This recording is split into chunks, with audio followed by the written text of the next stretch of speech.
Welcome back, everyone. In today's video, we're going to dive into the fascinating world of HTML links, including link colors and link bookmarks. So, let's get started. Let's talk about creating basic links in HTML.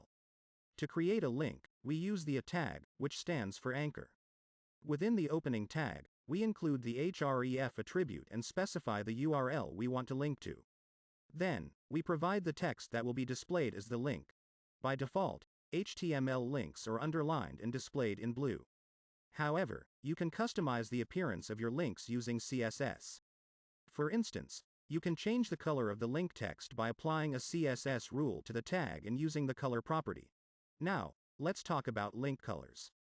You can set different colors for different link states: the default, visited, hover, and active states. The default state is when the link hasn't been clicked yet. The visited state is when the link has been clicked. The hover state is when the mouse hovers over the link, and the active state is when the link is being clicked.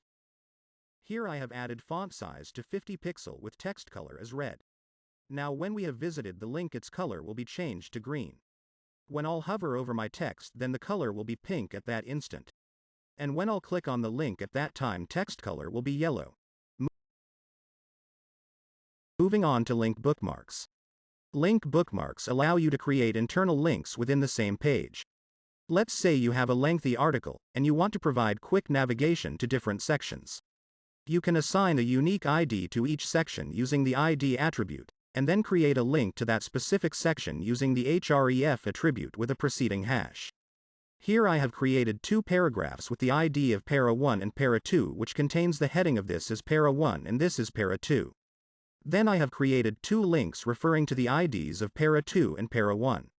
When I'll click on link 1, I will be jumped over to para 2. And when I'll click on link 2, I will be jumped over to para 1. In HTML, I have added font size to 30 pixel with smooth behavior of the page. And there you have it. Now you know how to create links, change link colors, and use link bookmarks in HTML. These techniques will help you enhance the user experience and make your web pages more interactive. If you found this information helpful, be sure to give this video a thumbs up and subscribe to our channel for more exciting web development tutorials. If you have any questions, leave them in the comments below, and we'll be glad to assist you. Thanks for watching, and we'll see you in the next video.